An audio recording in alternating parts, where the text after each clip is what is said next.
I'm Andrew Price. And I'm Stephen Reyes. Welcome to Deep Cuts, the podcast where we walk you through the ins, the outs, and the nitty-gritty so you can appear like an interesting and idiosyncratic person at your next forced social function. Today's topic is... the three-body problem. What is the three-body problem? It's a sprawling and brutalist sci-fi saga that's as much an ideological stress test as it is a story. It was also the obsession of tech guru cum filmmaker Lin Qi that would ultimately end in one of the most bizarre and chilling murders in modern entertainment history.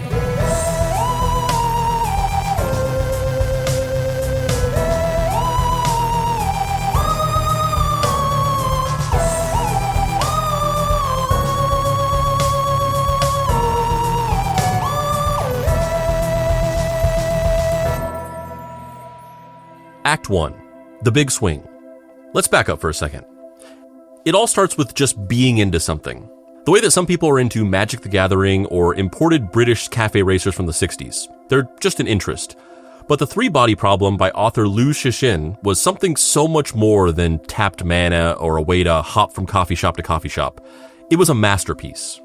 There's a certain type of person who reads the three-body problem and immediately believes they're the only one who truly gets it. Are you familiar with the three-body problem? Have you read the book? I have not read the book. I don't want to spoil it for anybody who's listening, but I am familiar with the premise, the sci-fi premise. Yeah. And I know it's a hot commodity on the Netflix right now. Yeah, I mean, just for the sake of the discussion of this episode, I will kind of spoil the story, but not in a meaningful way. But I just will give like a spoiler alert for anyone listening in case you're the type of person who like thinks any amount of discussion of a thing is a spoiler.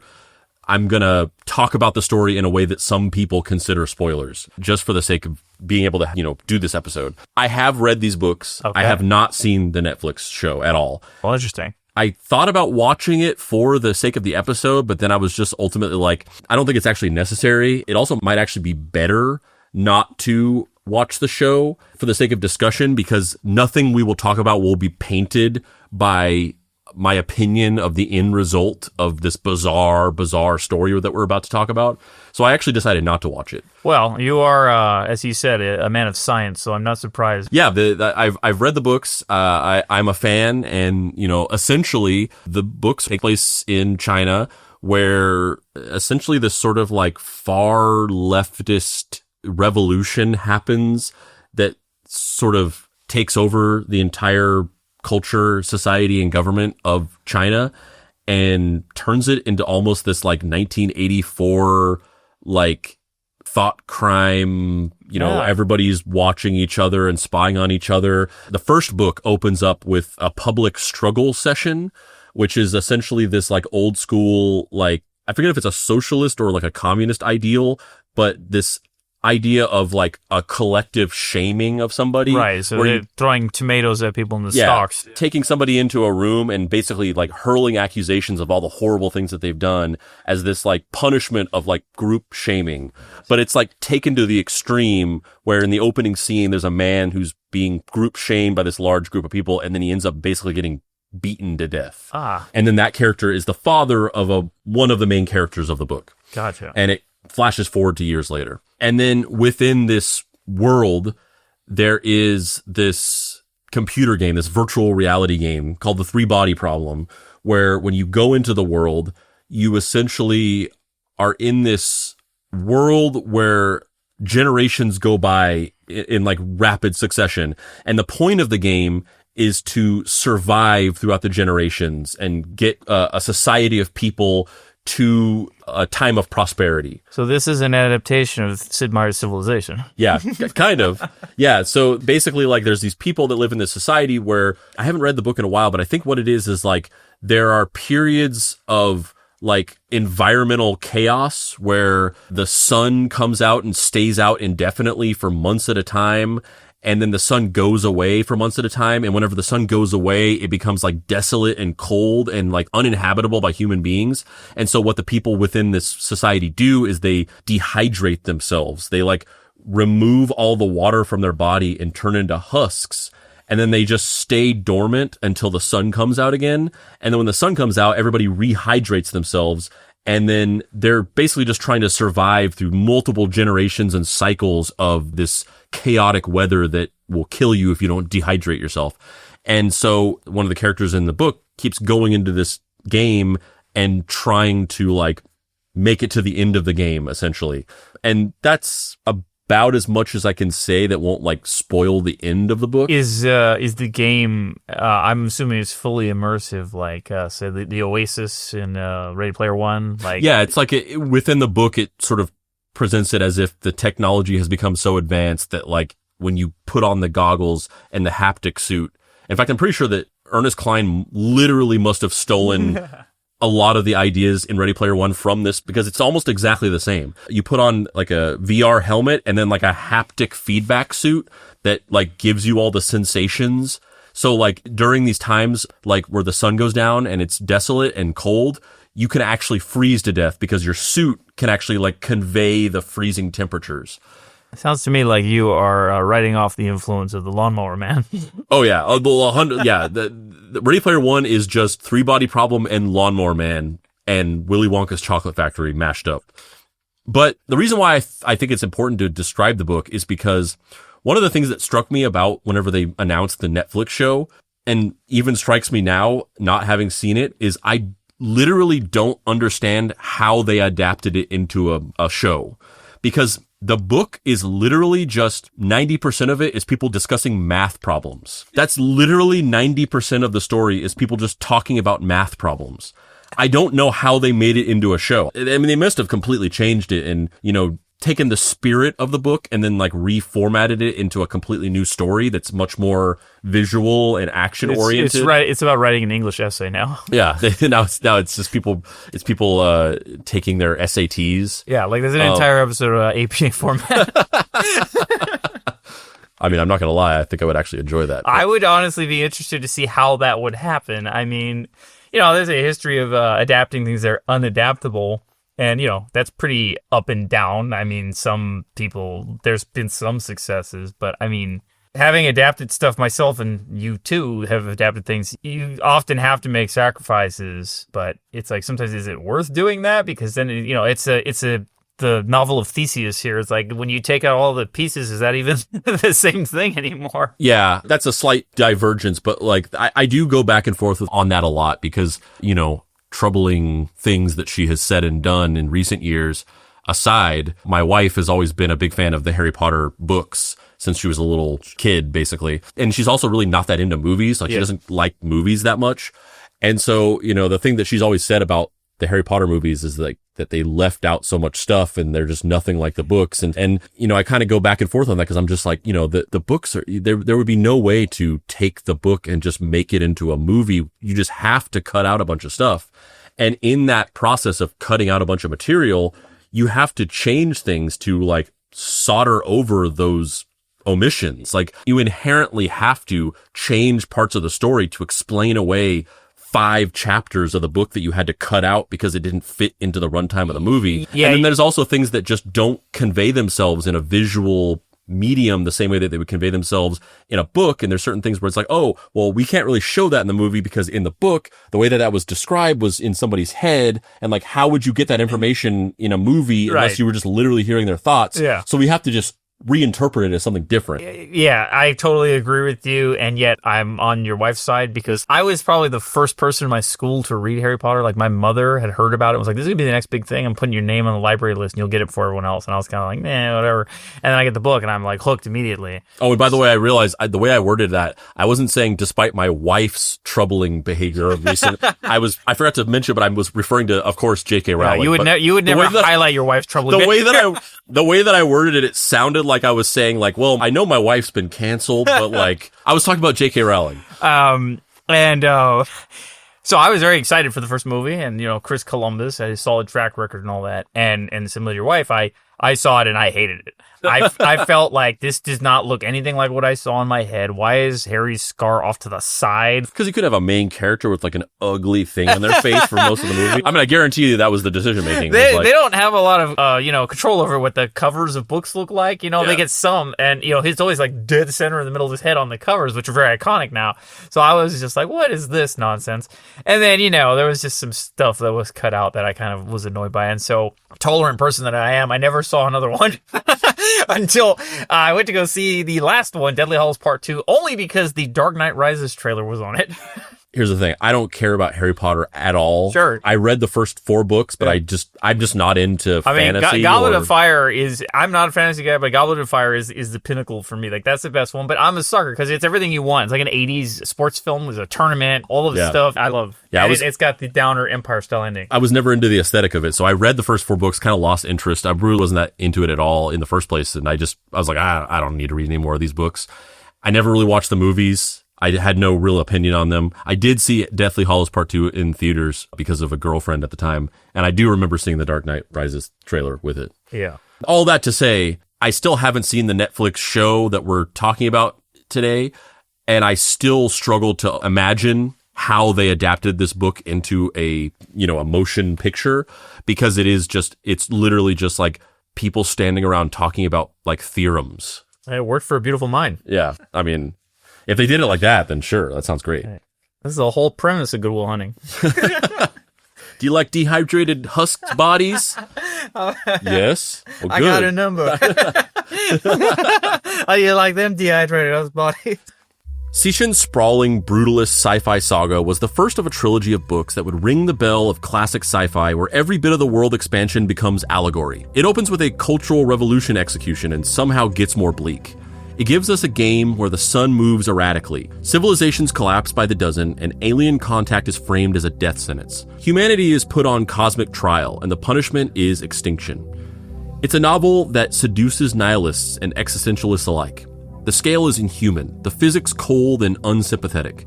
God is nowhere. Morality is irrelevant. And the best case scenario is being ignored by the rest of the universe long enough to quietly die in peace. Sounds like a 4-quadrant blockbuster to me. Oh, hell yeah. Yeah, well, I mean, here's the thing. This is kind of the whole point of the story is, as we're going to learn, this never would have been adapted into a movie, because why the fuck would it have been? I mean, it's one of the best-selling Chinese science fiction novels of all time. There's always someone somewhere being like, we need to make some more money off of this. Let's make it into a movie. But I don't think that there would have ever been a movie or show adaptation of this or whatever if it wasn't for the quiet obsession of one rich guy, which is what kind of this whole thing is built around. Mm-hmm. But you have a point that, like, this does not sound like something that would be made into a Netflix series, and yet it did, because of the strange, weird motherfuckers that we're about to talk about. Yeah, I don't think you can squeeze Finn Wolfhard into this. Though I bet they tried. Oh, yeah. Yeah. They got some Ghost in the Shell pushback on that one. Oh, boy. It's the kind of book that makes most readers ask, what the hell did I just read? And makes a very specific kind of guy think, this should be a thing that makes me a lot of money. In the mid-2010s, one of those guys was Lin Qi, sometimes called the Millennial Millionaire, who owned a Chinese video game company and had a vision for empire. Lin didn't just love the three-body problem, he revered it. He saw it as scripture, as prophecy, not just as literature, but as proof that Chinese sci-fi could dominate globally. And we got Lin Qi here. This is our Millennial Millionaire. He looks exactly like the CEO of like a tech startup. Yeah, he's got the gray hoodie and pretty good hair. Yeah, he's got, what is that hairstyle? It's like hair is shaved on the sides, but then he's got like a big tuft of hair in the middle. Yeah, so it's like kind of like almost like a mohawk, but like the undercut not. Type. Yeah. Brad Pitt had that in Fury. Oh yeah, yeah. Yeah, the Macklemore. He's got the Macklemore. He's a Chinese dude with a hoodie and a Macklemore haircut. Yeah, the world is his oyster. Yeah, he's on top of the world, baby. But yeah, he looks like every like CEO of like a Chinese video game company I've ever seen. How many of those have you seen? Well, you watch like videos of them announcing some new game that's like being developed or distributed by Tencent, which is like one of the biggest video game companies in the world that is Chinese. And they just all dress the exact same. Yeah, see, haven't been keeping up with the world of video games as much, so like my default, like when I think of CEO, I think of like a Japanese Nintendo Shigeru Miyamoto. Yeah, that's a whole different vibe. That's the business suit. That's the business suit with a hint of whimsy. Yeah, that's a whole different thing. That's like very prim and proper business suits, like very formal bowing, and then you have the American and Chinese CEOs who are just like they're just dudes. Oh, yeah. They're in sweatpants. They're in crushing hoodies. Monster Energy on stage. Yeah, 100%. And honestly, I don't know like which one like came before the other one. Like, is that Chinese businessmen like emulating American culture, or is that American guys seeing Chinese business culture and being like, oh, we don't have to wear suits? Fuck this. For years, when a large Eurocentric population thinks science fiction, they think of Western literature. Frank Herbert, Philip K. Dick, Ursula K. Le Guin, Ray Bradbury, Margaret St. Clair. There's a very prominent idea that these are the building blocks of science fiction. As a genre, science fiction is relatively new to literature when compared to genres like horror or adventure fiction. Most people agree its roots trace to Western writers like Mary Shelley and Jules Verne. What's your interest, or are you a big sci-fi guy? I am. I usually have to have it like presented to me, and then I'll watch it or read it, and then almost invariably enjoy it. I don't really seek it out. Yes, you don't go around seeking out and being like, I've read every Philip K. Dick. No, but I do. I do tend to do stuff that's like horror, like that. Like I Am Legend is one that's science based. Richard Matheson. Yes, and then I've read the Martian Chronicles, which I loved. I always wondered why that wasn't turned into like peak TV. It's like perfect for an anthology like TV show. And I read some Heinlein in school. We had to read Starship Troopers, Stranger in a Strange Land. Yes, I had a teacher who was like the world's most foremost Heinlein scholar, to the point when after Heinlein died, they found an unfinished novel of his called For Us the Living that I think my teacher helped finish, but he definitely wrote the foreword to it. So he's like the head of like the Heinlein World Society. We read a really weird Heinlein one that was no one's heard of, called like Red Planet or something like that. It's just like a kid's book. Starship Troopers, like they have kids read that in high school sometimes, but I'm like, I don't think kids understand the nuance here that like maybe this is bad. Like in terms of the fascism. I was gonna ask if your teacher was like a Heinlein scholar in the way that some people are like religious scholars, even though they're not necessarily religious, or if your teacher was just all in on pro-fascism. No, because he was also the AP U.S. government and U.S. lit teacher. Like he helped write the exams, so he was very, very pro-democracy. He's like, we also read Starship Troopers in those classes. Yes. He's all, we read it in a religion class too. No, so I like sci-fi. I'm a big sci-fi movie guy as well. Again, we go to the Verhoeven well there, like RoboCop, Terminator, harder stuff like 2001: A Space Odyssey. So I love me some sci-fi. Yeah, I am first and foremost a turn of the century adventure fiction guy. I love Edgar Rice Burroughs. And, sure. Yeah. My favorite book is Moby Dick, Herman Melville. I love Jules Verne, but I also really love science fiction, and I'm a huge fan of Philip K. Dick, and I like Heinlein's books, despite the subtext, and I love Richard Matheson, so on and so forth, and Ian M. Banks, and these people who have this large body of work, and I kind of do seek it out. Like right now I've been reading a lot of John Scalzi. I've been big on John Scalzi recently, so whenever he puts out a new book, I'm reading it immediately. I do follow it pretty closely, and I've read the 3 Body Problem books. I've read a little bit of Chinese science fiction. The stuff I've read is good, but it's not necessarily my vibe. These books in particular, I like them quite a bit. I would say I enjoyed the books, but I think ultimately these books and a lot of Chinese science fiction in general tend to be like very bleak. They're just basically, as we said before, they're brutalist writings. They're just about the bleakness of an uncaring universe. And that's not necessarily what I'm into. I want like a little bit more humanity. Right. You cited Burroughs, and like John Carter is like rollicking adventure in outer space. And I mean, it is interesting to see the very different ways the sci-fi can go. I mean, a lot of the writers that we named, especially like Bradbury's one I know, is those guys were like dirt poor when they were writing these things in like chapters for like men's magazines and short. Yeah, Fahrenheit 451 was serialized in a magazine. Most of Philip K. Dick's early books were actually serialized in a magazine. I Am Legend was serialized. Yes. And Bradbury, I remember very specifically, tells a great story about like the world's first sci-fi writers society was founded in Los Angeles, and they were all there mainly because they were also trying to like get into movies and TV. But they would basically survive by going to the legendary Clifton's Cafeteria, which was run by a very religious man who basically said, pay what you could. And so they lived for like years on free like limeade and cornbread, and would meet and write in this place.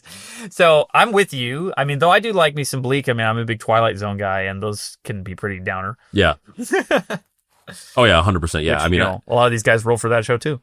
Yeah. Richard Matheson. Yeah. Bradbury. Yeah. Yes, I also love The Twilight Zone, and I also force my wife to watch Marathon every New Year's Eve. Oh, I've been doing that since I was a small child. With the 3-body problem, Lin Qi had a piece of work he could hold up to say, this is better than Dune. We can learn more from this than Fahrenheit 451.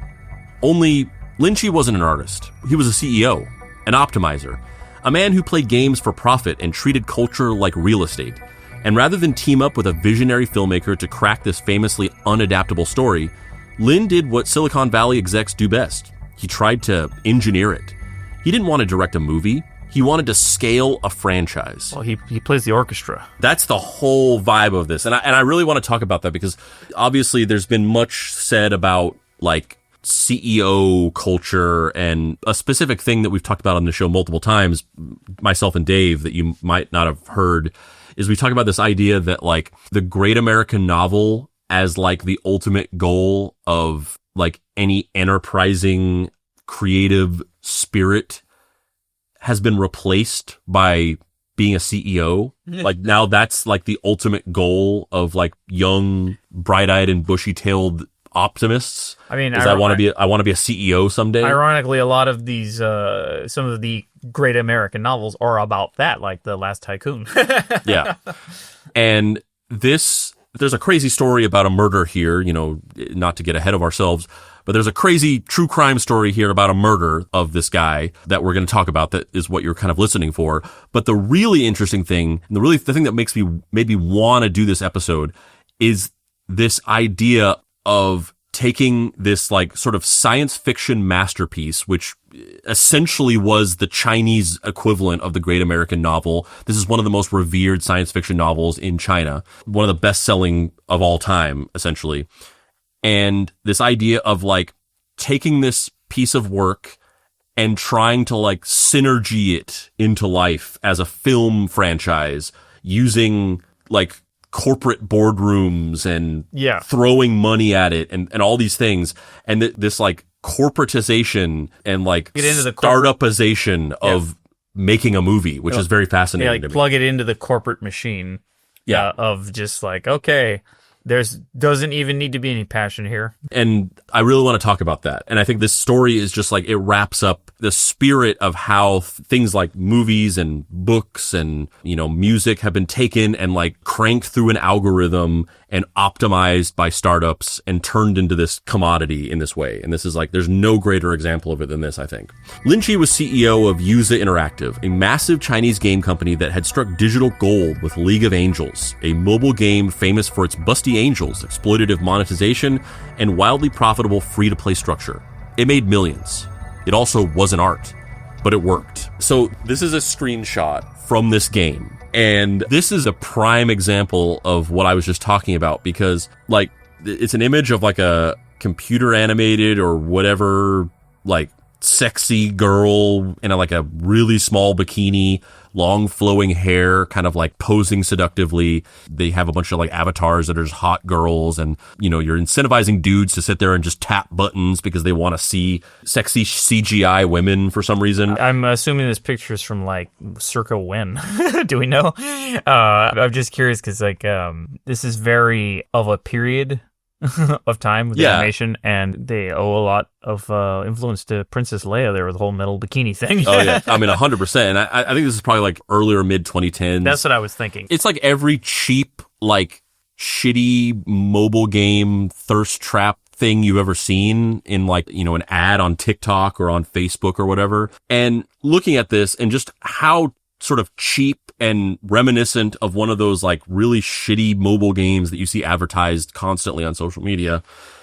It's crazy to me that like the same company that made this was also like, we're going to make the next Dune. No, I get what you're saying. It's like if, you know, the people who made like one of those mobile games that's like a slot machine was like, we're going to adapt James Joyce's Ulysses. Yeah, it's like if Zynga, the creators of Farmville, were like, episodes 10, 11, and 12 are on us. We're making them. We're bringing back Luke. We're getting rid of that whole Palpatine thing. Yeah. And they are going to make the next Star Wars trilogy. It's like that. It doesn't seem that far outside the realm of possibility these days. Yeah. There's a moisture farm on Tatooine. Lin, however, wanted more than microtransaction cash. He wanted legitimacy. He wanted to be respected. And what better way to cement yourself as a visionary than to adapt the greatest Chinese sci-fi epic of all time into a global phenomenon? According to colleagues, Lin didn't just like the books. He was obsessed, reading the entire trilogy multiple times. This was a passion project for him, but rather than approach it with humility, Lin approached it like a gamer would a new world map, a conquest, waiting to be unlocked and monetized. So in 2014, Lin Qi acquired the full rights to Liu Cixin's Remembrance of Earth's Past trilogy. This was a seismic moment. No one had ever fully adapted the trilogy, and now a brash tech mogul with hundreds of millions at his disposal had just purchased the keys to the most ambitious Chinese sci-fi ever written. And once again, just to go back to the sort of like analogy for, our mostly US listener base, this would be like if Elon Musk bought the rights to make a Dune movie. Like before the Timothée Chalamet Dune movies came out. Yeah. If instead of that being announced, right, it was like Elon Musk is making Dune. In this universe, David Lynch failed to make the Three-Body Problem. Oh yeah. His version is a cult classic. Yeah, there's a David Lynch Three-Body Problem that still unfortunately has Kyle MacLachlan and Patrick Stewart in it. Yeah, and Sting in a middle school. Yes, it's still unfortunately the exact same cast. And then Elon Musk is like, I'm making Dune. It's gonna be meme-rific. And then like the opening is Paul Atreides walking in and being like, let that sink in. He's like, looks like we got a three-body problem here. That's if Michael Bay made it. There have been other adaptations of the book.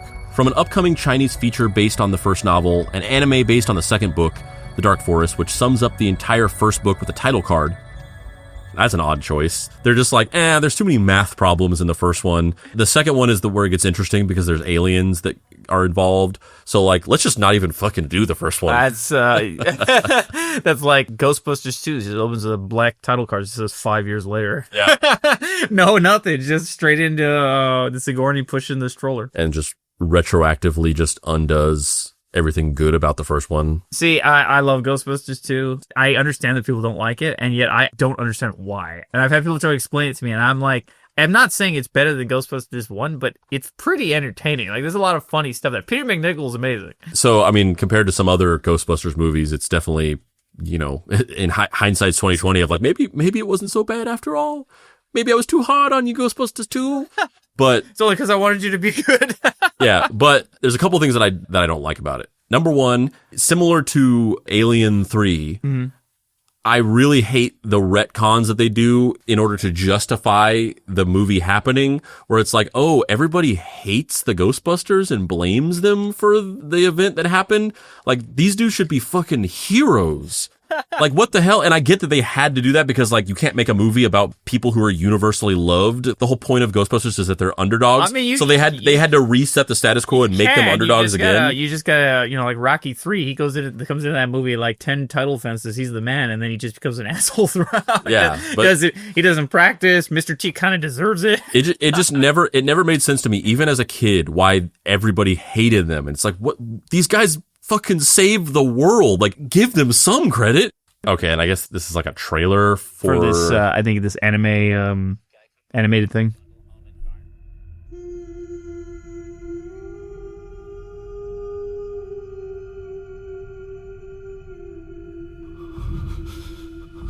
It's like a computer animated movie. Yeah, it looks about the, kind of similar to the Final Fantasy movie that bombed. Oh yeah, Spirits Within. Yeah, it does look kind of like that. Yeah, so this is based on the Dark Forest, and I can totally see why they skipped the first one now, because this has got a bunch of crazy set pieces and big machinery. There's a huge and I really cannot stress enough that the first book is just people talking about math. But then at the end of the book, somewhat spoiler alert, aliens get involved, and then the thing kind of opens up to a bigger science fiction thing. Randy Quaid saves us all. Yes. Yes, Bill Pullman delivers a speech. Yeah.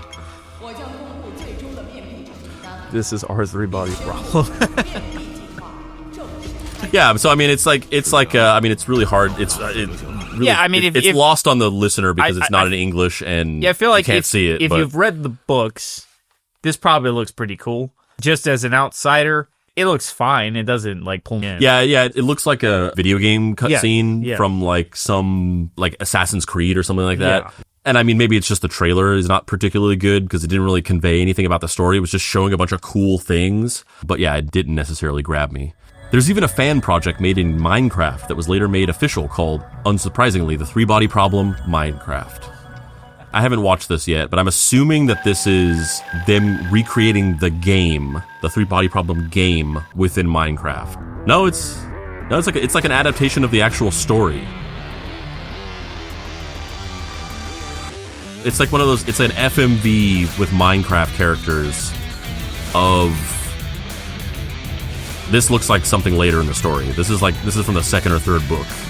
But yeah, it's just this story in Minecraft animation, I guess. When I read that, I was assuming that it was like they had recreated the actual VR Three-Body Problem game. So it was you like trudging through this world and like the sun goes down for 3 months and you have to like dehydrate yourself.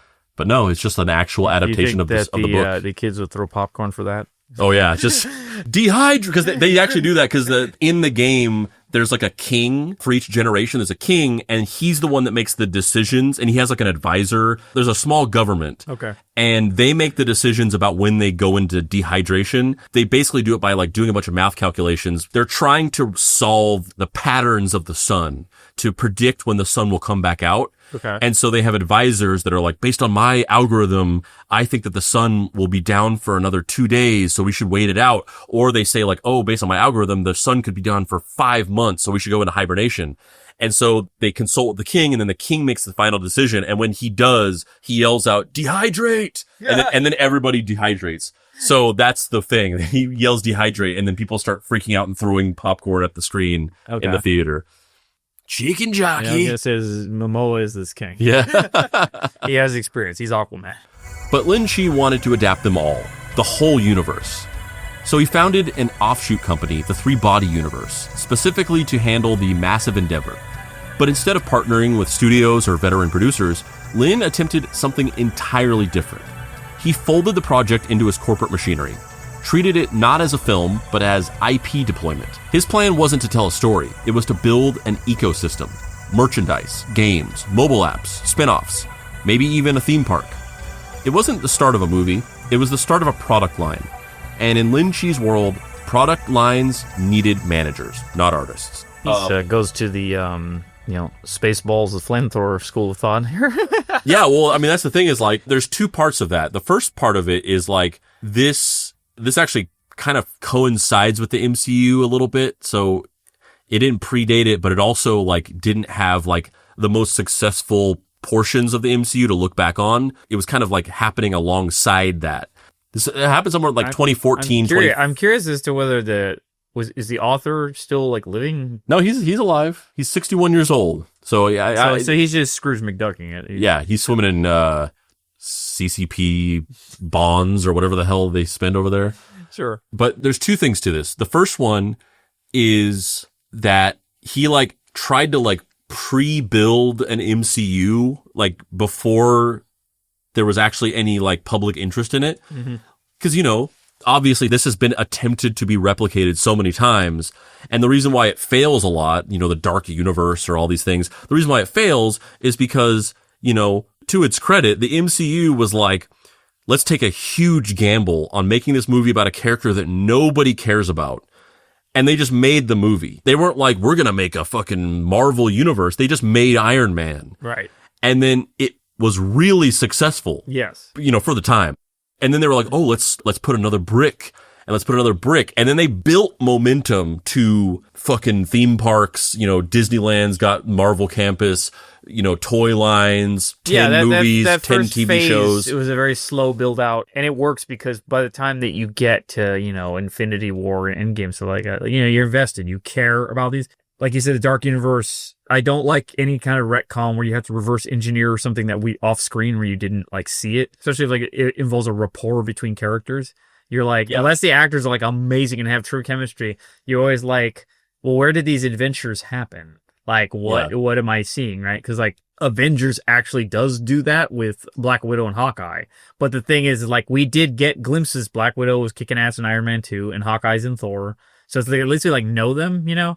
But yeah, it is interesting to me that it took so long for Hollywood to actually take the cinematic universe approach, because ironically, Dark Universe, the Universal Monsters are pretty much the first crossover like franchise where like so Frankenstein met the Wolfman, and then they did the House of Dracula and House of Frankenstein where they're all fighting each other and stuff. Well, I think that's kind of the reason why it didn't happen for so long, because that was how things worked in the old studio system. Yeah. Whenever like, you know, the studios basically controlled the theaters that they distributed into, and it was sort of like this monopoly of a certain sector of the market, and then they had actors that worked for the studio, contract players, yeah. And so they built those universes out of sort of almost necessity of like, we have all these franchises, we have these actors, Lon Chaney Jr. and Bela Lugosi, and we need to utilize them, and so we're going to have these crossover movies, and this person's going to be in this movie. And then whenever the studio system was dismantled and it became more of an independent, you know, studio selling to distributors, and you know, actors being free agents and, you know, building contracts with studios for, you know, a limited run of movies, and then maybe moving to another studio if they didn't like the deal, you know, after the contract was up. Then I think at that point they were no longer thinking about building, you know, these like universes. They were thinking of building like sequels. Like that became the thing that everybody wanted to do. There's some hilarious chicanery in that old timey stuff. Like in particular, like Frankenstein meets the Wolfman is a perfect example, because Chaney Jr. had played Frankenstein in Ghost of Frankenstein, and he played the Wolfman. And they were like, oh, well, he'll just play both parts. And he was like, are you going to pay me to play both parts? And they're like, no, you're going to be in one movie. And he's like, I'm not doing that. Like, do you know how much makeup time that is to be the Wolfman and Frankenstein and then like act against myself? Like, this would take forever. So they ended up throwing pennies to Bela Lugosi, who at this point was like at the end of his career already. And they were just like, because famously he was offered the role of Frankenstein, he turned it down because he said that Frankenstein, you know, after Dracula, he was like, I'm not going to play a role where no one could recognize me and I don't even talk. Like, why would I do that? Yeah. He turned it down. Karloff crushed it, and it like ruined his career. And then they're like, finally, hey, you can play Frankenstein. So he plays Frankenstein, and then this movie's actually where the trope comes from Frankenstein walking his arms out in front of him. The reason for this is that it's like a crazy continuity thing, but it's basically Frankenstein, the brain that's been put in his head for this movie is supposed to be that of like a blind man or something like that. So he's walking like this because he can't see. And then humorously, it was supposed to be that like, oh, he can talk now because this brain, the person's blind, but they have like a brain. He'd talk like more eloquently than he did in the previous movies. But Lugosi's accent was so thick and bad that when they had him talking, the audience was like laughing so hard at the test screenings that they cut all of his dialogue. Yeah. So if you watch the movie, he's like moving his lips but nothing's coming out. Yeah. Yeah. I think that the idea of a cinematic universe never really occurred to people because they had built such a business around franchises as opposed to like interconnecting things. They built it off of like, oh, there's going to be like 5 sequels to this movie or whatever. Yeah. There's like TV crossovers, but that's about it. Like Batman the Green Hornet. Yeah. Yeah. Or, J.B. Fletcher and Magnum P.I. There's a Murder, She Wrote, Magnum P.I. crossover episode. But this guy tries to like pre-build that before anybody gives a shit. And he's already like, we haven't even made the movie yet, but we're going to have a toy line. We're going to have video games. It's kind of similar to that thing that Vin Diesel did in the 2000s where he got some clout from Fast and the Furious and a couple other movies, and then they had made Pitch Black, and it was like, it kind of didn't do well. But then once he became a big star, then they retroactively were like, oh, Pitch Black, this movie's selling really well on DVD. Instead of being like, oh, let's make a sequel to it. Instead, he was like, no, I'm going to make a company that is about building a universe around the Chronicles of Riddick. And we're going to make movies. We're going to make video games. We're going to make, you know, merchandise. And then they made the one movie and then the one video game, and then the company folded. And then he independently financed the third one, like 6 or 7 years ago or whatever. Maybe it was like 10 years ago at this point. Yeah. But it's kind of like that, where he was just like, I think I'm a big enough star that I can just create a fucking universe. And then it just did not pan out that way because everybody was like, Riddick? What the? I don't give a fuck about this shit. Makes me wonder if that was the impetus for going back to the Fast and Furious, because he left 100%. And then was like, I'm not doing these anymore. And then, and then suddenly he's back. Well, Vin Diesel learned the thing that every actor ended up having to learn the hard way later on, which is that movie stars don't exist anymore and nobody gives a shit about you as an actor. They only care about the characters that you play. And so like Who gives a fuck about Chris Evans? I like Captain America. Hey, Michael B. Jordan's doing pretty good right now. Yeah. But I get what you're saying. I'm a little behind the time because I think we actually might be on the precipice of movie stars becoming a thing again. But I get what you're saying. Riddick is his Hudson Hawk. Yeah, but for the last 15 years. Yeah. It's like these actors, they think they can, like, oh, I'm just going to leave this massively successful franchise and, I'm going to make a movie and it's going to be an original IP or something and everyone's going to come see it because they love me. And then they made it and then nobody comes and sees it. There's been a huge shift in that. I mean, I remember thinking Vin Diesel was probably like the first person to do that, to come back. Cause like, what the rule always was that, like, not rule, but like, the person plays James Bond for a few movies and leaves. Person plays Batman for a few movies and leaves, whatever. And then Vin Diesel comes back to Fast and Furious and starts this whole franchise. And then Downey is like, I'll be Iron Man 100 times, And like, it seems like in the olden days, he would have left. Like Christian Bale left Batman and he got offered, as I understand, a lot of money to be Batman for Batman vs. Superman. Was like, I'm not doing that. Like, me and Chris Nolan he's my boy. I'm not going to. Yeah. So there's that. There's the idea of like him trying to pre-build a MCU essentially. But the other thing about it, the second thing is, if you're gonna do that, if you're gonna try to pre-build a cinematic universe and just bank on the idea that this concept is gonna like pan out to be this massively successful empire, that can work for something like Star Wars. Star Wars is an idea that inherently is something that can be built out into a massive franchise that transitions across different mediums. Yes. The 3-body problem is not that. No. People give George Lucas a lot of shit for his screenwriting is bad and that he's a bit cliche and such. But the thing that people don't give George Lucas credit for is that prior to Star Wars, like, sci-fi was mostly like hard sci-fi weird stuff. Like 2001: A Space Odyssey and Planet of the Apes were kind of like risks. And he's the guy who like took those kind of like tropes of space opera and made it palatable to like the average Joe. Yeah. And that's a gift. That's like a talent to have. 99% of the people who've like worked in the industry could not have done that like prior to that. So, and that's what, like you're saying, Star Wars is built on nothing but Western and samurai movie tropes, which are like crowd pleasers. Whereas like the 3-body problem, solving math equations is not a... Yeah, it's a bunch of depressed, like literally a main plot point of the first book is that a bunch of scientists are slowly committing suicide. That is like the main premise of the book, is that all these scientists that are working on this math equation start killing themselves. And then he's trying to figure out why they're all committing suicide. That's the plot of the book. Okay. And then he goes into a VR game and then is trying to like solve a math problem. And then he goes out of the VR game and then him and another scientist just start talking about math problems. That's the thing that he was like, there's going to be video games. There's going to be plush dolls.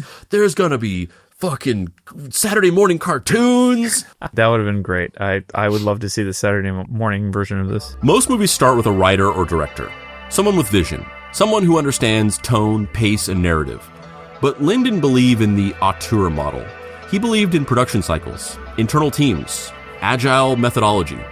Instead of finding a filmmaker, he built an in-house task force, because that was not just the success he understood, it was the one he knew. So he broached it like a game and made a literal IP development team. This group wasn't made up of auteurs, it was coders, game designers, visual artists, and scriptwriters hired from the gaming world. They were assigned roles, deliverables, and milestones. It was less make a movie and more build a prototype. Each stage of the adaptation was handled like a UX sprint. Weeks of pre-production without a single shot filmed. At the top of this team sat Xu Yao, a longtime Yozu employee. Not a creative powerhouse, but a dependable executor.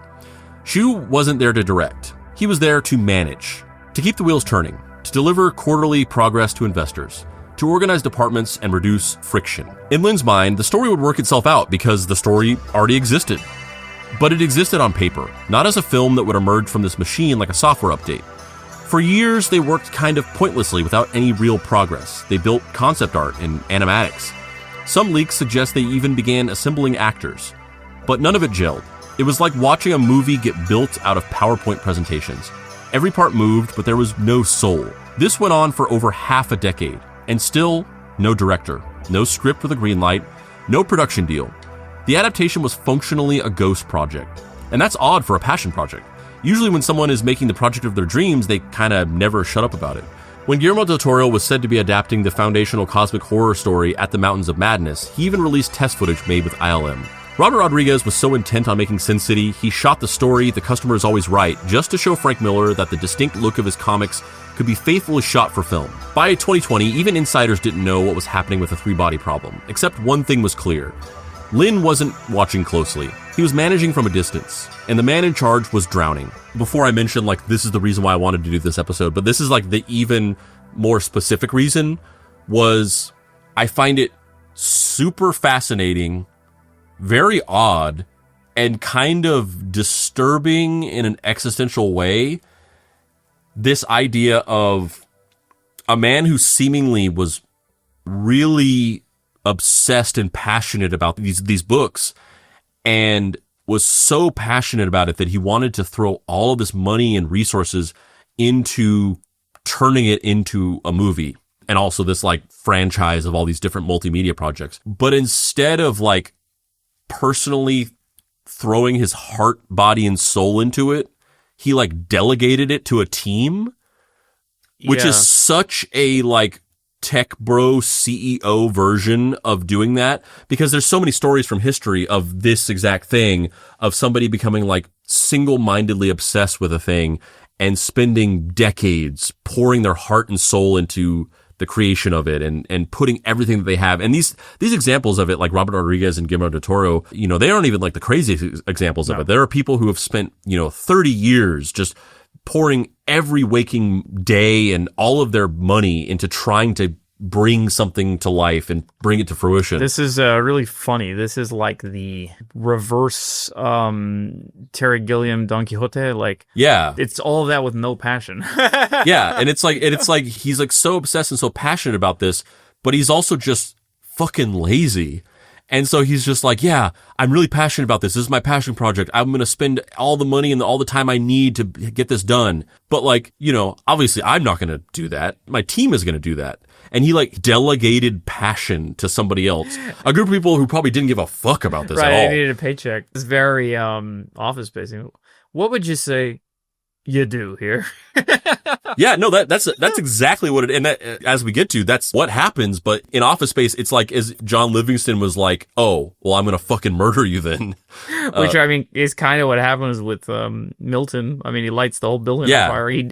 This guy is Milton. This guy that we're talking about, the head of this team, he's fucking Milton. Yeah, because they say at one point at the end of the movie, don't they say that they came from Lundberg's funeral, like he died in the fire? Yeah. Yeah, so like, yeah, I mean, I'm wondering, this guy, Qi, seems like he gets off on like telling people that he's masterminding this thing, and technically in the eyes of everyone, as far as they know, if you don't dig below the surface, that you are masterminding this thing. And he wants to get some sort of satisfaction, credibility out of this, like in the spheres he's in. But he doesn't have the skill, talent, or most importantly, like the competency to even attempt to do it himself. Because we jokingly made the Steve Jobs comparison earlier, but the thing is, Steve Jobs, despite all of those things, was a driven psycho. This guy doesn't even seem like that. It just seems like, all right, you guys make this universe and let me know when you're done so I can present it to the world. Yeah, which is so weird because it's like, speaking of Stranger in the Strange Land, it's in the middle of two different stories that we're familiar with. Right. There's the one story where somebody just like sees dollar signs and they're like, oh, they cynically want to like adapt something to make money, and they don't actually give a shit about it. So they buy the rights to something and then they just hand it off to a director and they're just like, make this thing. Yeah, here you go, John McTiernan. Yeah, I'm just cranking out shit. John McTiernan, or like the Charles Bands of the world, who are just like, they have a business built around cranking out schlock. Yeah, and they're just like the Asylum. Yeah, the Asylum, or whatever. And then you have the other story, which is like this driven, obsessed individual who is monastically dedicated to bringing something to life into this world, and they like almost kill themselves doing it. There's so many stories about it. One of our first episodes is about this movie called The Evil Within that was made by this guy named Andrew Getty, who is part of the Getty family, that John Paul Getty, the billionaire oil tycoon. And in the 70s, his grandson was kidnapped and tortured. And Andrew Getty is that guy's nephew. And he became obsessed with making this horror movie based on a recurring nightmare that he had. And so he spent like 10, 15 years spending all of his money, like, you know, all of his trust fund money, all of his money from his family or whatever that his allowances or whatever. He just dumped it all into making this movie. And he like obsessively, like personally directed and shot like every piece of footage. And it took like 15 years to make. And he did all these like meticulous stop motion animations for it. And he created all these like puppets and animatronics. And he like literally killed himself making this movie because he shot the movie and then he like went into his apartment in Beverly Hills and just like became a recluse trying to edit it. And he just like became a meth addict and he was like surviving every day on like eating cereal because he didn't have enough money to like buy food because he spent all of his money on making this movie. I mean, he was just like eating cereal and doing meth every day. And then he like fucking died and they found his body and then his friend like finished editing it and it came out. And I'm guessing it wasn't very good. It's not very good. We watched it and there's like elements of it that are like kind of breathtaking. Yeah. Like the stop motion animations and just like the work that went behind achieving some of the effects. But the movie itself is just god awful. Yeah, and then on the other flip side of that, you have like, Mark Borchardt in an American movie. American movie is another perfect example. It's like, what the fuck is the term for it? Based on Don Quixote, the quixotic. Yeah, quixotic journey to pull something out of your soul and bring it to life. This story is just in the middle of that, where this guy, for all intents and purposes, or the way that he presented himself, was singularly obsessed with wanting to bring this movie to life, but also was just like, just make it. Unless he was just totally lying and it was just all part of an act. He was obsessed and loved this book series, but still like didn't have whatever that thing is, that thing inside of you that like makes you need to like put yourself into it and dedicate your whole life to it. He was fine with just like delegating it. Yeah. Which is so odd and so alien to me. I understand the cynical, like, I just want to make money thing way more than I understand that.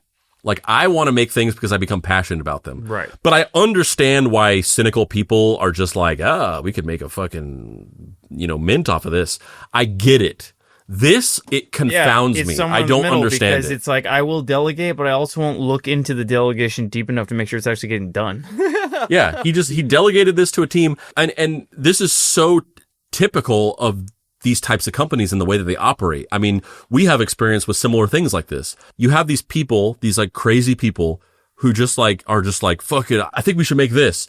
And then you're just like, okay, like that's somewhat in line with what I like to do. Yeah, am I getting paid? And you're paying me for it, so sure. Yeah. So you have a team of people who don't care about it at all. They're just doing it because they're getting paid, and it's somewhat in line with their interests. Right. Like, sure, I want to make a movie or whatever. Yeah. The person who like delegated it has no idea how to do any of the actual mechanical things of making it happen. And they asked you to do it on a whim. So eventually they lose interest, or they just really don't understand what's happening behind the scenes, and that they poke their head in and it's not going the way that they expected it to go. And then they're like, what the fuck is this? And then the plug gets pulled on it, or something happens and something else takes precedent, and then it just kind of gets abandoned. Yeah. And like, there are multiple projects like that at the company that we used to work at that happened, where like we were making like a documentary where like there was money spent on sending people, paying for flights and flying people out to San Francisco and having them interview experts, and all this footage was shot, and an animator animated scenes for it. That's just sitting on a hard drive somewhere because we spent months and months making this thing, and then somebody was like, oh, we don't want to spend money on that anymore. Because there wasn't an actual person that was dedicated to being like passionate about that thing. It was just a group of people who were just doing it because they were asked to do it, and then a person who just asked you to do it on a whim because they're fucking crazy. There was nobody there to be like, no, let's fucking finish this. Right. And so it just went into a drawer. Yeah, I mean, another example was like, we wanted to relaunch, a comedy website, and it's like, well, this is going to take some work because the name is valuable in a sense, but the previous brand is like bad. So if you want like a good comedy, you can get that from us, but do you know how to market good comedy?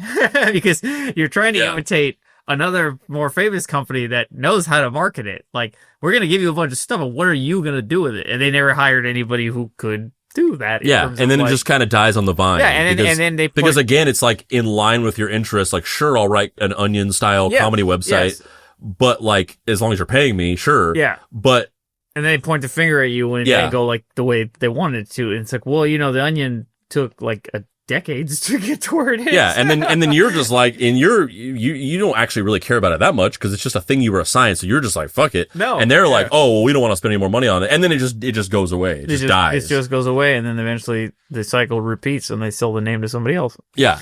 And that's this whole thing. This is like a personification of that cycle of like people that don't know what they're talking about, delegating things to people who like don't really care that much, and then through that cycle, work gets made and then it disappears into the ether. Which is, you need that singular point, right. that person who will carry it to the end. Yes, and in this particular story is truly insane because of the scale and the amount of money involved. Yeah. Like, short of somebody like Howard Hughes, you don't normally have somebody throwing this much money at like this crazy, you know, wild goose chase in a sense. Yeah. Goose, no pun intended. Yeah. Spruce goose. Yes. And the thing is, like, even Howard Hughes, he actually was obsessed with flying and aviation and personally flew the planes and, like, sacrificed his body and got into plane crashes. Like, he actually did care. And to further it, remember, he made movies for a while, and there was a famous story about how he was insanely fixated about the like wrinkle on the shirt of one of the actresses, that he built some insane contraption for her to wear under her shirt. Yeah, which obviously he was deeply mentally ill,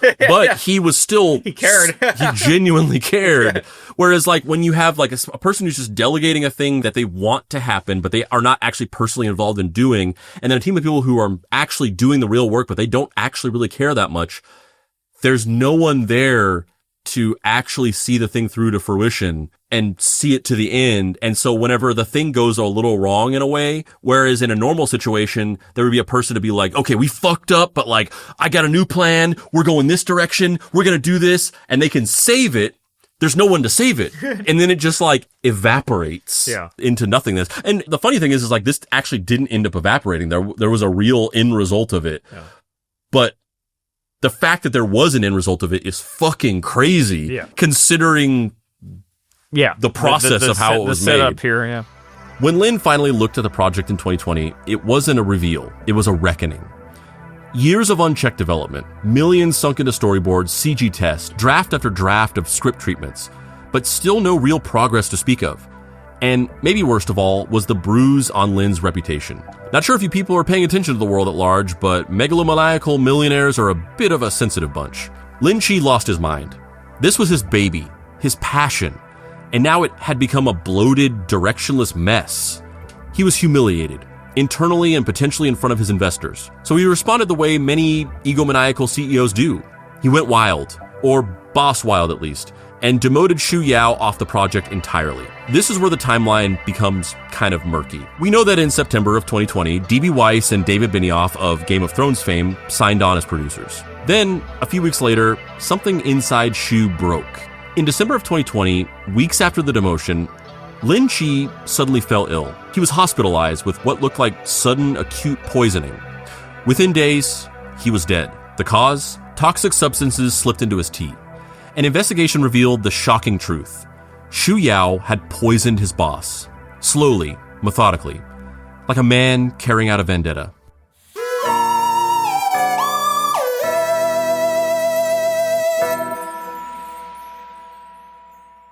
How are you feeling so far about the Ballad of Lin Qi as we've discussed it?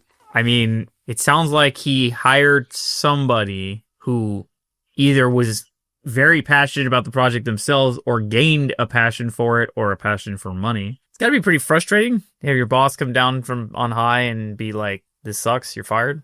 Yeah, it's the worst case scenario of something that happens a lot. Yes. Which you were kind of talking about before, which is like... It's happened to me. You get assigned to do something and you don't really care about it. And also it doesn't actually really make any sense. Yeah. It's not like a really logical thing to do. It wasn't like he said go from point A to point B and you went to point C and he's like, well, you're fired. It was like, just do something. Yeah. And you're like, okay. And then you did. And he's like, not that. Yeah. So you get assigned this thing. You do your best to try to... to do something. Alchemize something out of this insane thing that you've been tasked with.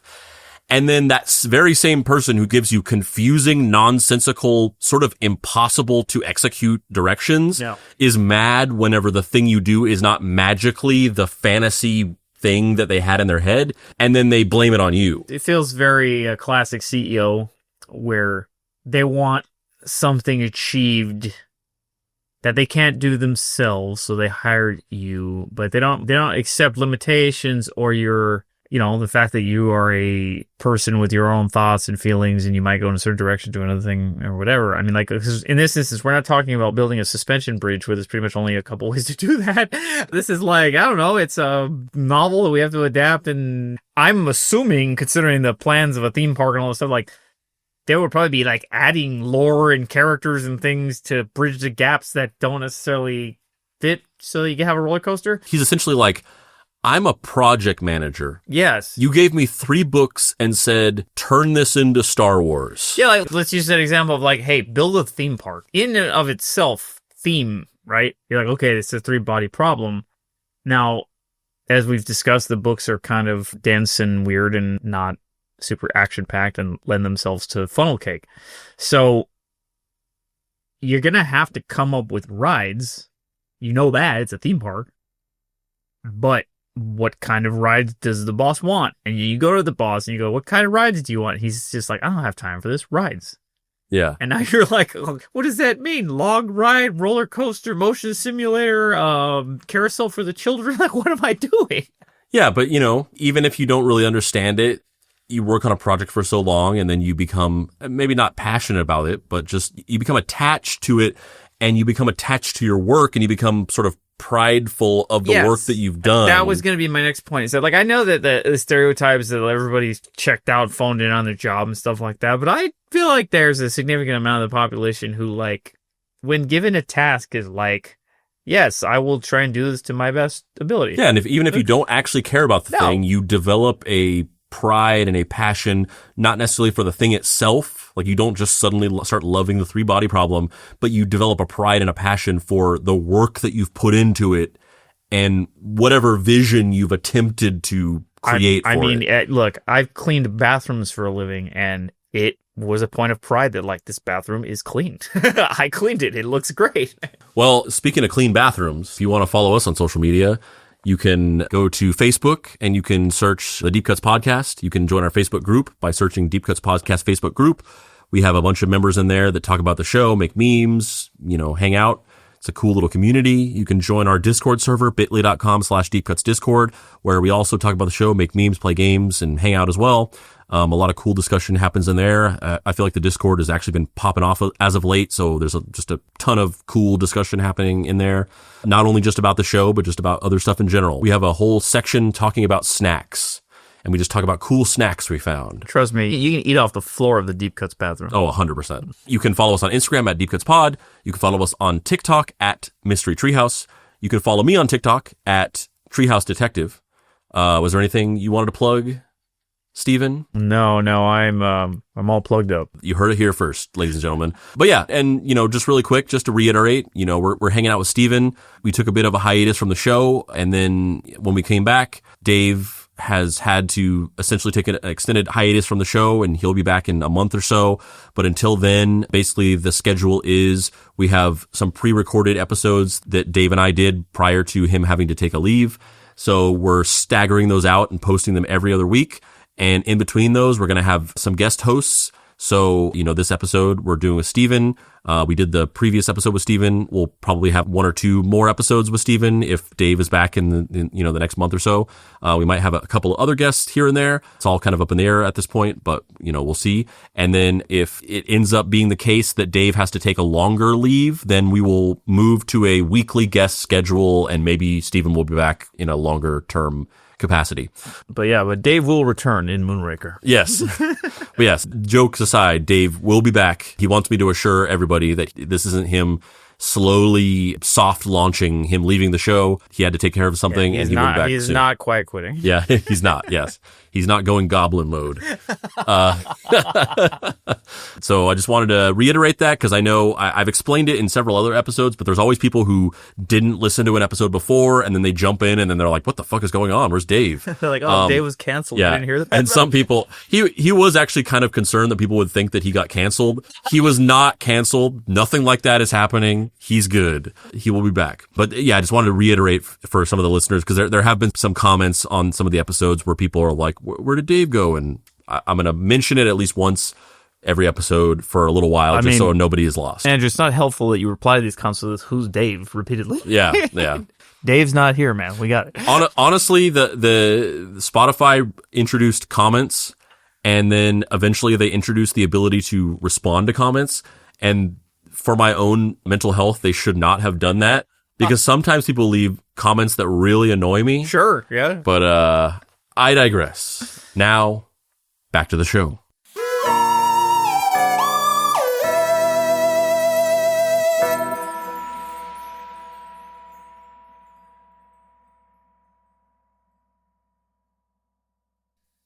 Act 2, The Poison.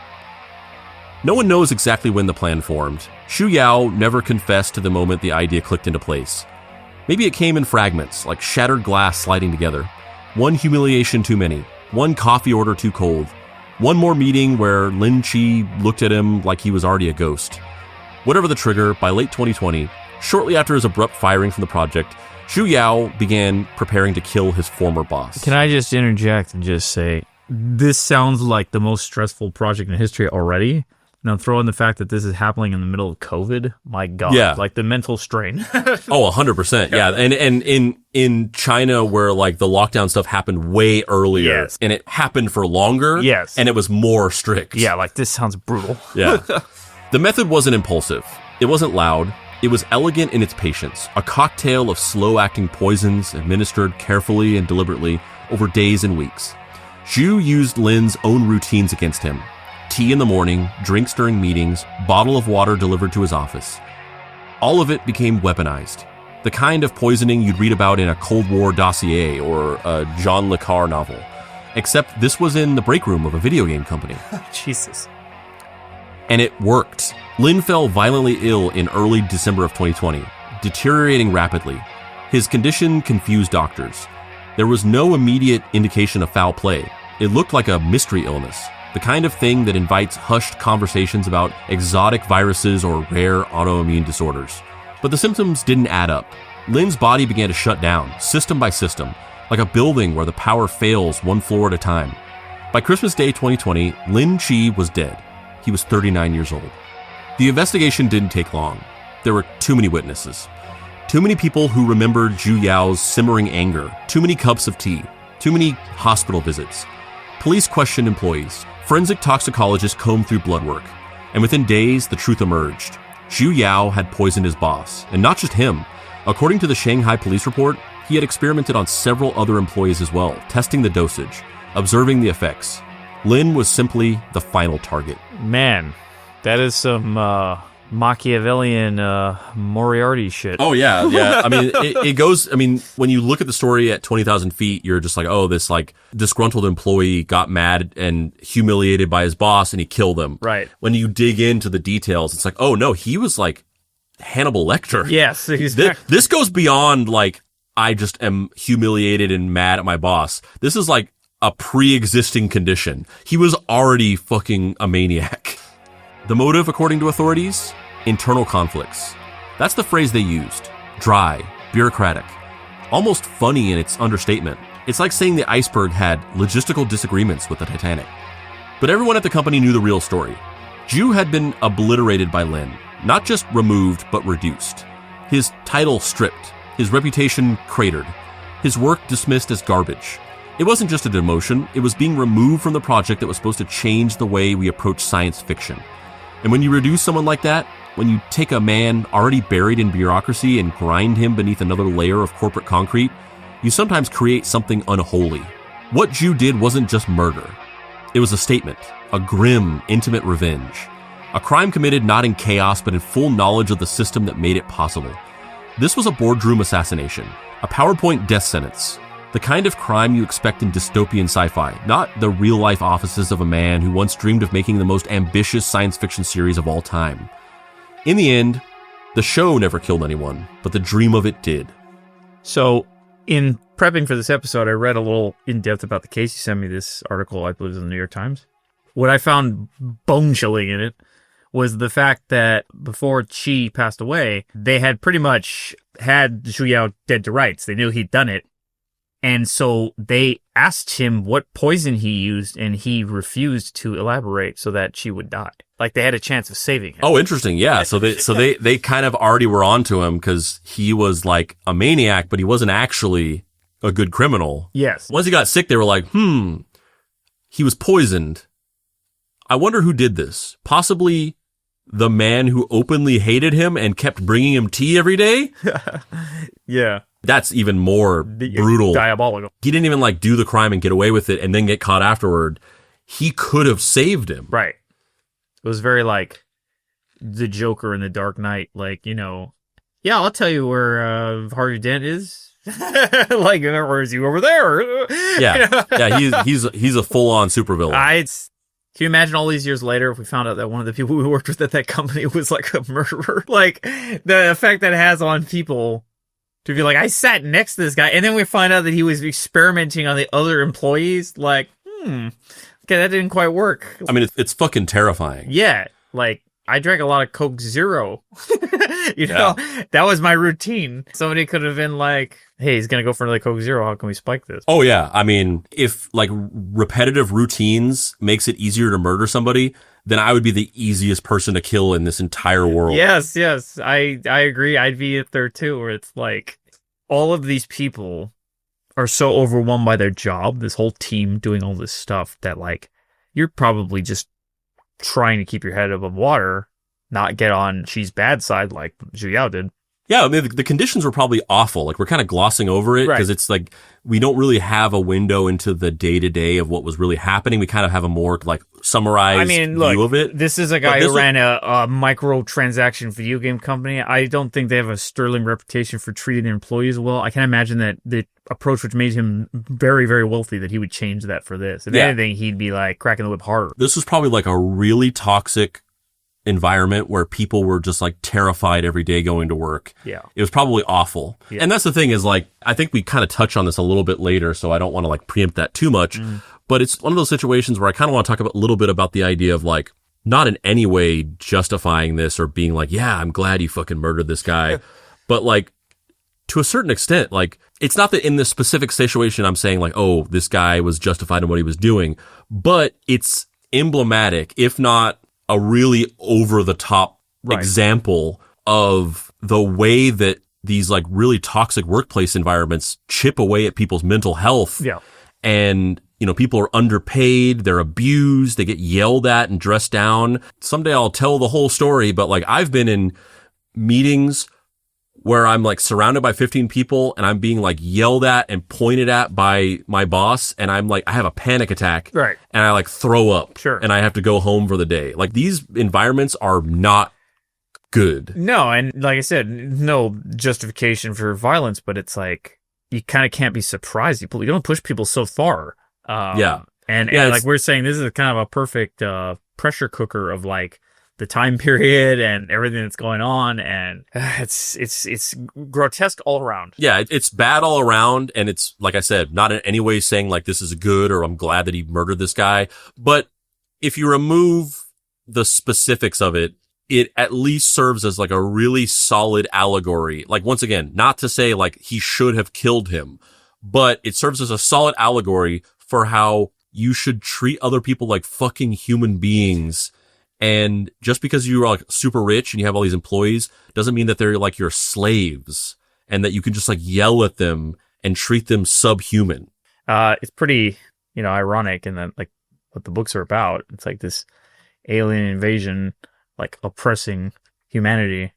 Yeah. And humanity like rising up against the boot of like, you know, the all-powerful person at the top of the hierarchy. Yeah, I mean, that's the interesting thing is like, I don't know how exactly it translates into like Chinese culture. Sure. But I do know that like in the United States, there's this historical movement called rationalists. Sure. And rationalists are basically like these like tech-focused libertarians that believe that like artificial intelligence and technology could create a utopian society, but they could also, if we don't do it properly, they will like basically become Skynet and kill everybody.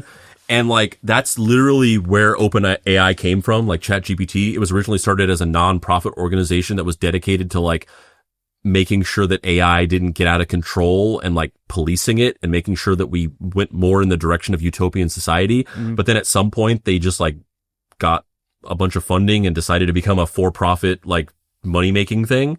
But that was originally why they were started. And like, you know, the CEO of OpenAI, Sam Altman, he's a rationalist. Elon Musk is a rationalist. They met and formed OpenAI by hanging out in these like rationalist community events and things like that.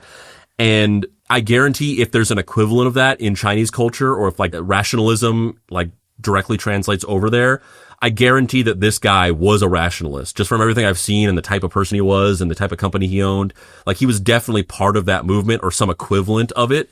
And the thing is like he was like everything that the books were warning against. Yes, these are the types of people who root for the aliens in Independence Day. Yeah. The type of person who will loudly tell you they're the biggest Star Trek fan ever and doesn't understand Star Trek. Oh yeah, which does not get it's like a utopian dream. Yeah, you mean my uncle?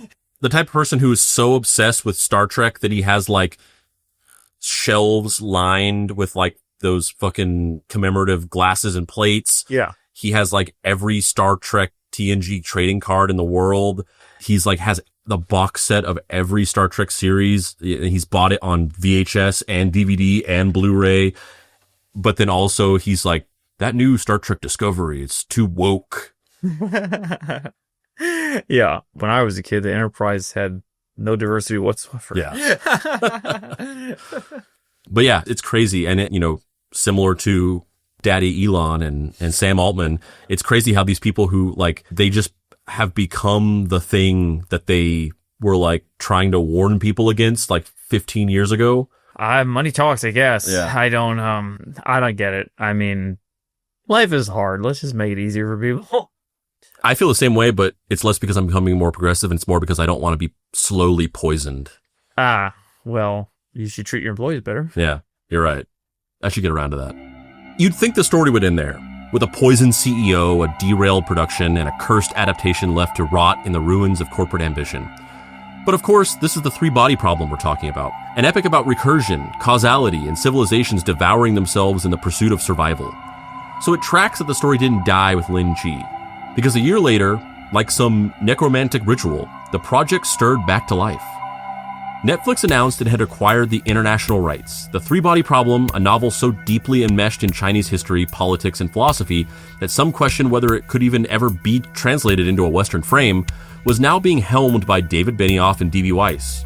Netflix pitched it as a prestige sci-fi, a global event. Liu Shusen himself was listed as a consulting producer, along with Chinese executive Wang Chang. They pulled in international talent, poured in VFX budgets that rivaled small countries' GDPs, and hired a writer's room loaded with genre heavyweights. The whole thing was polished, packaged, and released in March of 2024 under the sleek, SEO-friendly title, Three-Body Problem. Which is interesting, because, I mean, obviously the listener can't see that, but for some reason they changed the title from spelling the word 3 to using the number 3, which usually would be the opposite, because like people tend to not like to use numbers in titles because it can become confusing. And a lot of times if a movie has had too many sequels, right, they'll just like reboot it as like not having numbers on it. Yeah, or they put a big unwieldy, Friday the 13th part 6 Jason Lives or something. Yeah. Yeah. But in this case, they changed it to having the number 3 in the title rather than the word 3. I wonder if that has to do with some sort of marketing in terms of like a logo. Probably something to do with the logo. It's like a little the 3 more just looks cooler or something like that. And the result? Well, the original Three-Body Problem is a harrowing book. It's about how science itself can become a death sentence, how contact with a higher intelligence might not be a gift, but a curse. It shares more in common with cosmic horror than an uplifting idea of humanity. It's not a hopeful story. It's not a crowd pleaser. It's abstract, brutal, and challenging. But in the Netflix version, it becomes manageable, digestible, optimized for weekend binging. It's content, essentially. And as for Xu Yao, well, it should be clear. He is not a tragic hero. He's not the protagonist of some edgy modern fable. He is a murderer. He poisoned people. He killed a man. You're not supposed to relate to him.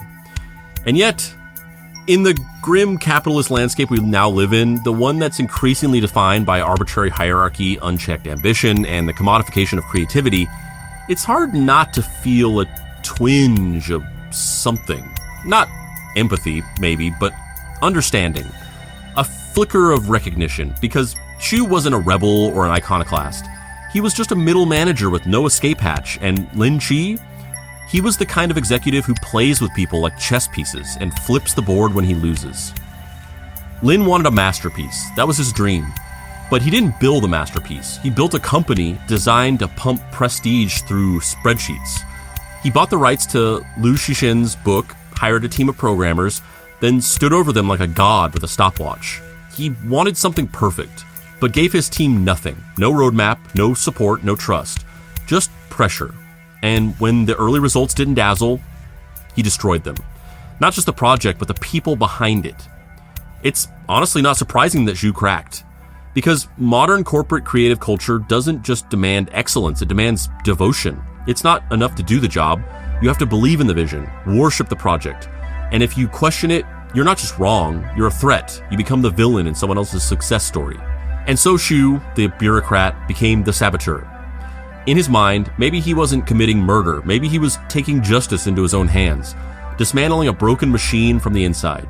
His act wasn't righteous, it was horrific.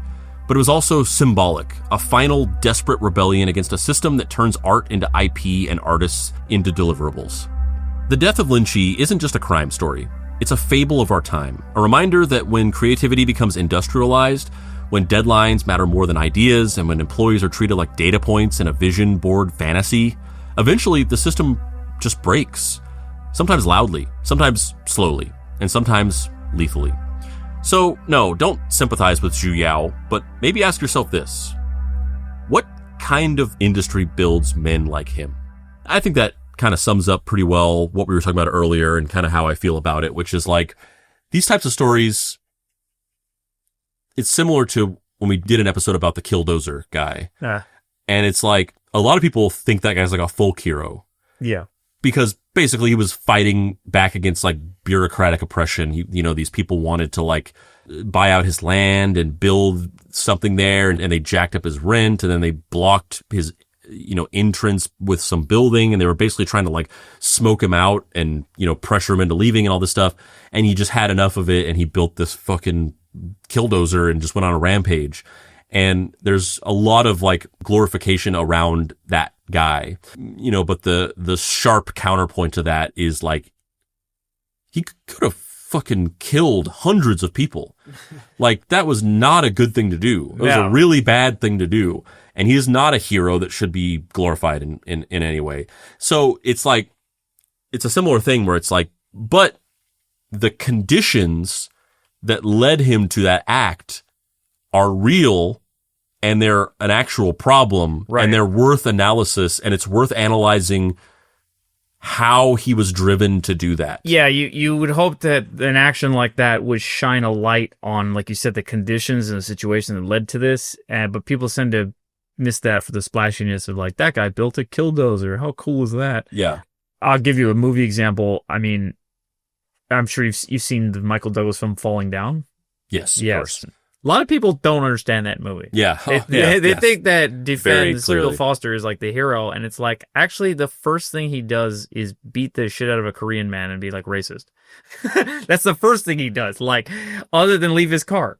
And then, like, Barbara Hershey's like scared of him, terrified, and like telling the police, and like he's like making like threatening phone calls and stuff like that. And it's like, okay, like, you might sympathize with him, like, getting mad at like, when he like blows up that construction site because he's like, you're just making holes in the road so you get more money to justify your budget or whatever like that. Okay, we've all been frustrated by bureaucracy and slow moving stuff like that before. Like, he fires a rocket launcher in the middle of a crowded city, but that's still like, look at the guy. He's crazy. he's nuts. Like he's not all there. Similarly, I'm sure you've heard those theories of people who are like, oh, the Joker was like shining a light on Gotham City, and you're like, he kills an innocent judge. He blows her up in a car. She's an old lady. And there's a lot of movies and stories like that where the classically misinterpreted anti-heroes or villains that are just protagonists essentially. No, and a well-written, like, let's say Taxi Driver or like Nightcrawler, right? Those are well written because A, they shine a light on this part of society, but B, Paul Schrader and Dan Gilroy, I think, they shine this light on a character who, like, as a whole, like, is reprehensible, but people are very rarely one thing, so they have some small element that you identify with, but you're supposed to be kind of disgusted with yourself that you do identify with it. I mean, I love Nightcrawler in particular because the score is so funny. The music's like triumphant anytime he does something like super awful. Like he succeeds, like he's Rocky, and it's like, oh, you just like filmed a dead guy. Jesus Christ! If it bleeds, it leads. Yeah. So I definitely think like it is important to look at this case and think of like, God, how did we get here? Yeah. But like, this man did murder someone, and not in a like painless way, like in one of the worst ways you could kill slowly somebody. Poisoned him. Yes, like holy hell, Edgar Allan Poe shit. Have you ever seen that movie God Bless America? Bobcat right? Goldthwait. Yeah. I don't like that movie because it is literally like he made Falling Down if the main character was actually the good guy. It's a satire of all these aspects of American culture that they're sort of railing against, and they're going around murdering people who talk in movie theaters and do all these things. Mm-hmm. But like, they're going on a fucking murderous rampage. They're like mass shooters going around like murdering people. But the movie just unironically glorifies what they're doing. It's just like, oh, what if Falling Down wasn't actually a satire? It was a power fantasy about like killing people who did annoying things. Yeah, and Falling Down actually, like, to the movie's actual credit, it makes a big deal. Because remember, he goes into that shop and there's like a white supremacist guy, and the guy's like, "You're just like me," and he's like repulsed by this. Yeah, and it's like pointing the fact that like this guy thinks he's different, but he's not, and vice versa. But like people just gloss over that because he shot up the whammy burger. Yeah, because we want breakfast. God damn it. Well, that all being said, I think maybe, you've already kind of said it a little bit, but what are your final thoughts on the tragic story of the three-body problem, Shu Yao and Lin Qi? It's fucked up all around. I wonder how the meetings went at Netflix of like, because they bought it after everything happened. Knowing what they knew about everything, how do you feel about like, hey, should we make this? I mean, also, but to be fair, Liu Cixin didn't do anything wrong, so it's like this guy wrote a masterpiece, Yeah, he's like, I wrote this book in like the fucking 90s. Right. And some fucking crazy dudes just like killed each other over it. Like, that has nothing to do with me. Yeah. I agree that people should treat their employees better. Yeah. I mean, as a creative myself, it's a tough racket even when you're given instructions. And you always feel like you're chasing some sort of arbitrary, like, moving goalposts of, like, you're kind of beholden to somebody's whim at any moment. Like, art is so subjective. You hit the parameters they give you, and then maybe you use the color red, and the guy's like, I hate red. Yeah. Throw it in the trash. You're like, what? You didn't say not to use red. I use a famous example of like, and you've done this, you send in a script and then you find out that some like college intern was the person who passed on it. And they're like, what the hell do they know? I've been working in this industry for 10 years, Yeah. So, CEOs bad? I just wish I knew more about Lin Qi's like initial motivation to do this project. Yeah, that's the big question mark because did he? The stated objectives don't align with like how he behaved. Yeah. So you have to wonder like, was he actually really passionate about that? Or was that kind of like a kayfabe because story that he came up with? He's walking around reading the book all the time. It's like I could believe that, but also I could believe that he's holding it up to his face. Yeah, kind of the way that like Elon Musk like pretends like he's really good at video games, and he's like being interviewed by some people, and he was like, "Oh yeah, like chess is a really simple game." And then they're like, oh, yeah, like, so you could beat anyone at chess easily? And he's like, yeah, of course. And he's like, oh, well, he's like, I just don't like playing chess because it's just like so boring. And it's like, motherfucker, you've never played chess in your goddamn life. You played it like twice and lost both times, and it hurt your ego, and then you never played it again. Even from a purely monetary standpoint of like, hey, we're gonna make this thing. Like you've said, this is the most alienating, weird thing to try and franchise. Like, there are so many other things that he could do. Now, granted, it was such a huge success in China, and this seems to be sort of a nationalist, like he wants to elevate Chinese sci-fi as like, hey, we're equal to the West, we can do this. So his options are probably a little limited there. But I mean, I'm sure there's all sorts of amazing Chinese sci-fi that isn't as successful yet, that like if you do some digging, probably more accessible, have like a sassy talking robot or something. I mean, a Chinese sci-fi author usually wins the Hugo Awards, right? Every year for the last 20, 30 years. Surely there's something a little less bleak and I mean, for God's sake, you know, this is an example from like Korean, but like something like Snowpiercer is more accessible than this, and that's still bleak as hell. Yeah. They're eating bugs, man. Yeah, and I feel similarly to you. I think that this story is like, it's an example of, in the first half of the episode, we were basically like, when you have like this sort of idea on a whim that you delegate to a team of people that don't actually care about it that much, there's no point person that's like truly passionate about the thing and also can get into the weeds to like see it through to the end. And that's why whenever you try to do things like this, they just sort of evaporate. But the interesting thing is that in reality, at the end of this story, the thing actually did get made. Once it was free of all of this. Yeah, once it was free of all this, but also like, it's an example of the fact, because this isn't the Terry Gilliam, right, Don Quixote thing where it was one man monastically dedicated to seeing an idea into reality and like pushing for it over and over again, or other ideas like that where the thing actually ends up getting made because they've, pushed for it so hard. Right. It's like the opposite, where the thing basically like got made out of like the pachinko game of like corporate algorithmically dictated profit seeking, where there was one group of people who were trying to like algorithm a thing into life to build a franchise that they could monetize and make a bunch of money off of, and then it failed, and then just there was another jackal waiting in the wings, right, like to snap it up and turn it into another soulless adaptation for profit. There's still some juice in this thing. Instead of that one person like shouldering the burden of seeing this thing to the end and coming out of the other end with something that maybe isn't necessarily commercially viable, but it's like a true, pure expression of that person's passion. The thing just kind of like floated on ones and zeros until it finally just like fell out on the ground as this like cube. It just shows like, I don't think this is how a movie should be made.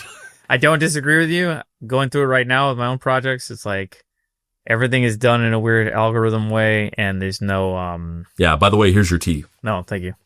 Tastes a little different.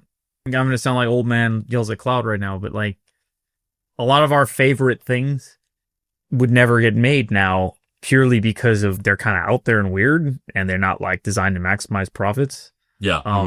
And I don't just say that about things that like, even in their time bombed, like Big Trouble in Little China, which I love. As an example of something we referenced earlier, yeah, the idea of Ghostbusters would never be made. Never in a million years. Only with Ghostbusters having existed, because they've made a couple of Ghostbuster movies new, but they've made them because of the nostalgia. And the algorithm thinks it's a good idea. If Ghostbusters didn't exist, never in a million years would that movie be made now. Frankly, it's kind of insane it got made when it was made, because like Aykroyd turned in like a 200-page script or something. It's like, yeah, there was an autistic guy walked into a movie studio with a manuscript about his complicated theories about ghosts and the afterlife. Yeah. And then they somehow came out with like one of the best like action comedies ever made, where the climax of the film is a giant marshmallow monster, right, destroying New York City. Yeah. And by the way, we are currently in the house of the woman who was in the Stay Puft Marshmallow Man costume in Ghostbusters. My house that I live in used to be owned by a puppeteer named Terry Harden. I still get her mail. And she built the dog puppet Yeah. that chases Rick Moranis, Yeah. and she wore the Stay Puft Marshmallow Man costume. Amazing. I'm not saying that movies and TV should be made purely by feel, but I do think it is an element that is missing these days. Not completely. There are good things still. It's just that like things feel very cold at times, and I personally struggle with like, especially because the movie's expensive these days, and I love going to the theater, but I don't know. What would you say is the last movie that you watched that was like newish, that where you felt like moved emotionally in a way where you're like, this is good. Society is better that we have this. For me, I would say it was probably like one that just sticks out to me a couple years. The Holdovers, I thought was a very good movie. I actually watched The Holdovers kind of recently. Yeah. I didn't watch it when it came out, and I watched it sometime last year. I don't know if that's the last one I watched, but that movie, I guess maybe because he literally shot it on like cameras from the 70s and shot it the way a movie in the 70s was made. But that movie felt like a movie in a way that I feel like a lot of movies don't feel. Like a lot of modern movies don't, even if they're good, they feel like products kind of. And that movie felt like a movie. It's interesting. Like I remember movies being whenever I was younger. Yeah, it's interesting. Sometimes you will go and watch something that's like kind of cheap from back in the day, like a video or whatever, and then you will see like crazy camera moves and things, setups in these movies where you're like, wow, they didn't need to do any of that for this piece of crap that they knew was going to be a piece of crap. And yet, like, the cameraman clearly and the cinematographer clearly, like, took pride in their work and was like, I'm going to do this the best way I possibly can. And a lot of stuff these days feels very static and kind of like, yeah, there it is. It's on the screen. Yeah. Like, the holdover is not only what you're saying about the cameras and stuff, but also just the chemistry between the actors. Like, I cared. Yeah, and there's a lot of moments in the movie that, like, wouldn't be in most movies because it's like, this scene isn't going to keep people watching and keep the watch time of the movie up or whatever. And there's scenes that feel almost antiquated in a way. Yeah. Because they just don't make movies like that anymore, because movies have become this thing where it's like, oh, it's like the save the cat format, and every scene has to like be servicing either the plot or the character. And like you have to trim off all the fat, and it has to be like, you know, this, then this, then this. And that movie just has like fleeting moments that are just meant to like paint an emotional picture. Yeah, it felt very human. In a way that they intentionally don't put in movies anymore. Well, yeah, I mean, yeah, that's ultimately my feelings about it. I just think, you know, it's both a sad, tragic, cautionary tale about not using people as expendable commodities, and it's also like a personified fable about the sort of synergization and like algorithmization of creativity and how it just sucks the soul out of everything. And in both of those ways, I think that, you know, I wish people paid more attention to these types of things and took more lessons away from them. But make sure that the search engine optimization of this episode is on point, or else we're not going to get any engagement. Of course. And on that note, I'm Andrew Price. I'm Steven Reyes. And this has been Deep Cuts. If you want to follow more about the show, you can go to Facebook and search for Deep Cuts Podcasts. You can join our Facebook group, Deep Cuts Podcast Facebook group, where we talk about the show, we make memes, we hang out. You join our Discord server, bit.ly.com/DeepCutsDiscord, where we talk about the show, make memes, play games, other such things. You can follow us on Instagram at Deep Cuts Pod. You can follow us on TikTok at Mystery Treehouse. And you can follow me on TikTok at Treehouse Detective. Go watch Repo Man. It's pretty good.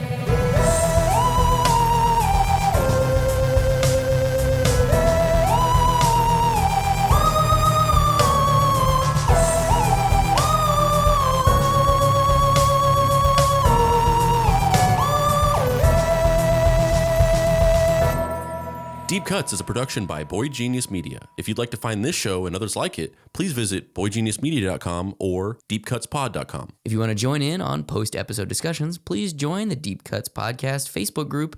Finally, subscribe to our YouTube channel for additional video content. The incidental music for this episode was created by D. Catalano, whose music can be found at wekeepoddhours.bandcamp.com. This episode of Deep Cuts was written by Adam Smith. The episode was edited by Louis Poggie. If you'd be interested in writing for Deep Cuts, email andrew@boygeniusmedia.com.